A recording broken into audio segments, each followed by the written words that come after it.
History is quickly forgotten, especially in the rapidly shifting landscape of Japan. Somewhere in the pages stands Japan's first foreign samurai. Forged in the fire of Africa, Yasuke rose to an elite soldier and dear friend of a warlord, an unlikely and unusual part of history to be remembered.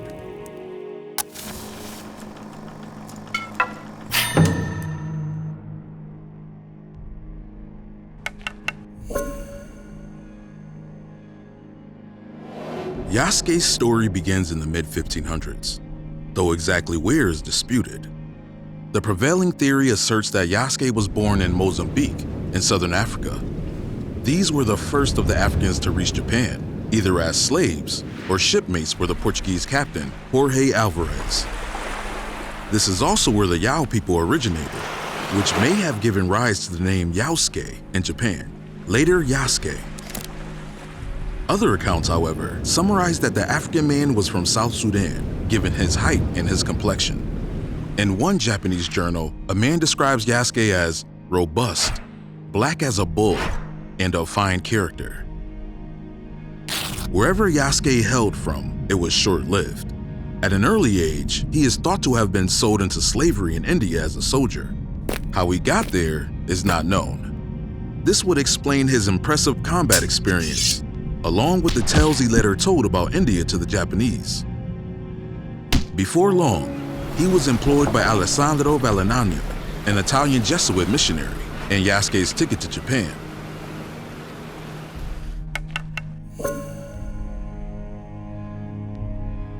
Yasuke's recorded history begins in 1579 and only lasts for 3 years.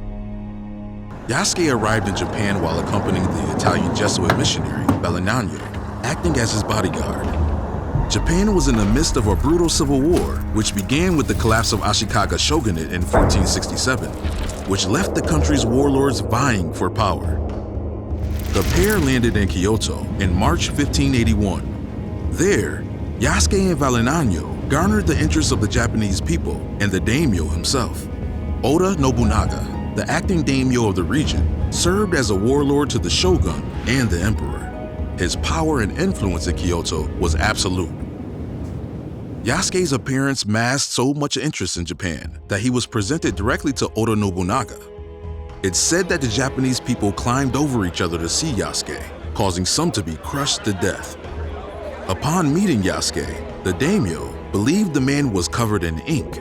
He was stripped and bathed. After learning of Yasuke's heritage, the daimyo took an immediate interest in the newcomer. He was given his own residency as well as a ceremonial katana. Yasuke regularly dined with the daimyo.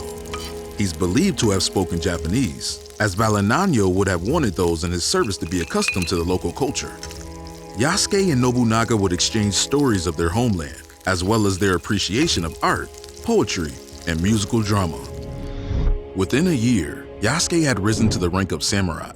An elite soldier of the daimyo, he belonged to a small entourage around Nobunaga of only around 50 men. Yasuke's tenure, however, was short-lived.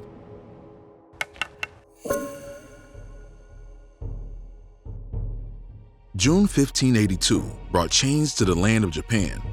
During Oda Nobunaga's campaign to unify Japan under his rule, he was betrayed by his own subordinate. His empire was attacked. An army under the command of General Akechi Mitsuhide thrashed the capital with fire, explosives, and countless men. The invading army sprawled over 10,000 soldiers, and Nobunaga's inner circle numbered less than 100. Outnumbered and surrounded, Oda Nobunaga took his own life with the means of seppuku, or ritual suicide. Using a sword, the lord sliced across his abdomen before a subordinate beheaded him.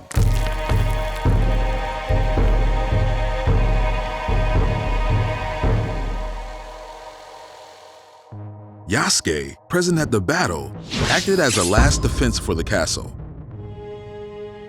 Although disputed, some believe that Nobunaga had asked the African samurai to decapitate him after suicide and present his head to the daimyo's heir, denying Akechi Mitsuhide the opportunity to display the remains of the warlord as victory. Fighting his own battle with General Akechi's forces, the daimyo's son, Oda Nobutata, defended his own castle. After the death of his lord, Yasuke rode to defend the heir. He arrived only in time to witness Nobutata take his own life, just as his father did. Captured and defeated, Yasuke was presented to General Akechi Mitsuhide.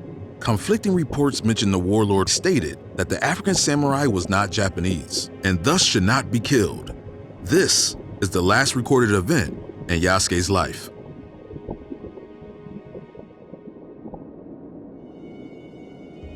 Theories of what happened to Yasuke next are sparse. With his home in Japan uprooted, it's possible he returned to the missionaries, offering his services once more, now an even more skilled fighter. It's possible Yasuke traveled with them to another part of the world, his memories of his life in Japan far away. Or maybe Yasuke continued to reside in his new home. Stripped of his rank, maybe he found a quiet life in a society humbled by his presence, away from his life of servitude.